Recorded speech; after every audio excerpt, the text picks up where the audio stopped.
Assalamualaikum warahmatullahi wabarakatuh. Perkenalkan, nama saya Siti Sarhida dengan NIM 212221092. Prodi Ilmu Komputer, Fakultas Teknologi dan Informasi, Universitas 19 November Kolaka, Buton Tengah.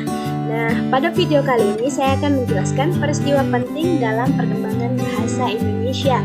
Nah, langsung saja, yang pertama itu adalah pada tahun 1936, Sultan Takdir Ali Shah Banan menyusun tata bahasa baru bahasa Indonesia. Meskipun pujangga baru membawa pembaruan bagi bahasa dan sastra Indonesia, tetapi bahasa yang dipakai masihlah bahasa Melayu tinggi yang murni. Perbedaan bahasa Melayu tinggi dan Melayu rendah baru mulai pudar setelah munculnya Chairil Anwar. Yang kedua itu adalah pada tahun 1942 sampai 1945. Pada masa kedudukan Jepang 1942 sampai 1945, bahasa Indonesia juga memiliki kedudukan penting sebab pada masa ini bahasa Indonesia menjadi bahasa utama lantaran bahasa Belanda sudah tidak boleh digunakan untuk bahasa percakapan sehari-hari. Nah, yang ketiga itu pada tanggal 18 Agustus 1945, bahasa Indonesia dinyatakan kependudukannya sebagai bahasa negara pada tanggal 18 Agustus 1945 karena pada saat itu Undang-Undang Dasar 1945 disahkan sebagai Undang-Undang Dasar Negara Republik Indonesia. Dalam Undang-Undang Dasar 1945 disebut bahwa bahasa negara ialah bahasa Indonesia. Yang keempat, pada tanggal 19 Maret 1947, ejaan ini diresmikan oleh Suwendi yang merupakan seorang Menteri Pendidikan Republik Indonesia. Tujuan dibuatnya ejaan Republik ini ialah untuk menggantikan serta menyempurnakan ejaan sebelumnya. Perubahan yang terdapat pada ejaan Republik terdapat pada huruf OE menjadi U, dulu, dulu, koma, ain menjadi K, PA, PAK. Kemudian kata ulang boleh disingkat dengan angka 2, rumah-rumah, rumah 2, dan kata depan ditulis serangkaian dengan kata yang mendampinginya. Yang kelima, pada tahun 1948, pada Maret 1948, pemerintahan Republik Indonesia membentuk lembaga bernama Balai Bahasa Yogyakarta di bawah Jawatan Kebudayaan, Kementerian Pendidikan, Pengajaran, dan Kebudayaan. Yang keenam, tanggal 28 Oktober sampai dengan 2 November 1954, Kongres Bahasa Indonesia III, Kongres Bahasa Indonesia ketiga dilaksanakan pada 28 Oktober sampai 2 November 1978 di Ibu Kota Jakarta.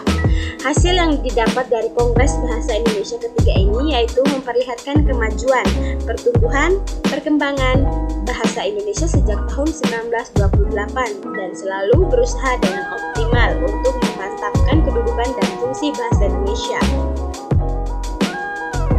Yang ketujuh, pada tanggal 16 Agustus 1972, Presiden Republik Indonesia pada masa itu, yaitu Presiden Soeharto, meresmikan penggunaan EYD atau Ejaan Bahasa Indonesia yang disempurnakan melalui pidato kenegaraan di depan sidang DPR yang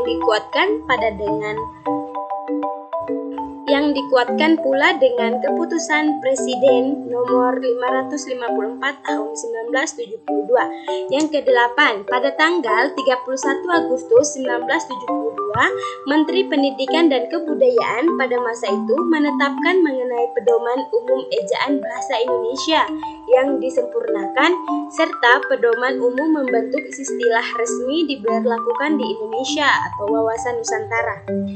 Yang kesembilan, pada tanggal 28 Oktober sampai 2 November 1978 dilaksanakannya Kongres Bahasa Indonesia ketiga di Jakarta.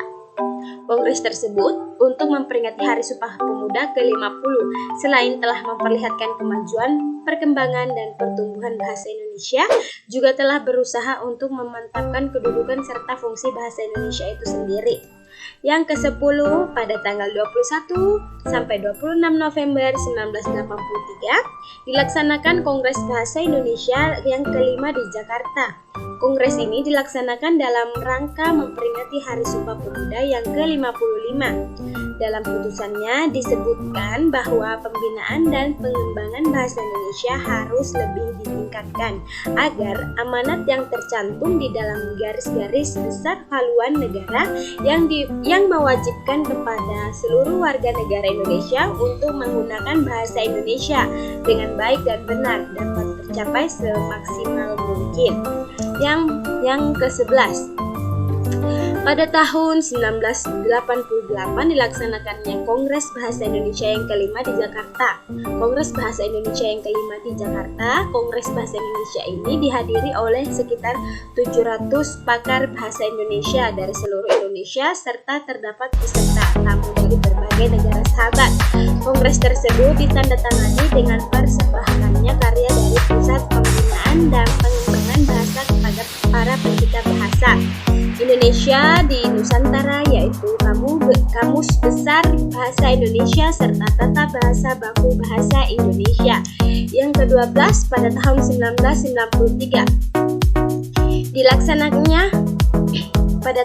1993 dilaksanakannya Kongres Bahasa Indonesia yang ke-6 di Jakarta. Pesertanya yaitu 770 pakar bahasa dari Indonesia dan terdapat 53 peserta tamu dari mancanegara meliputi Amerika Serikat, Rusia, Australia, Brunei, dan Singapura.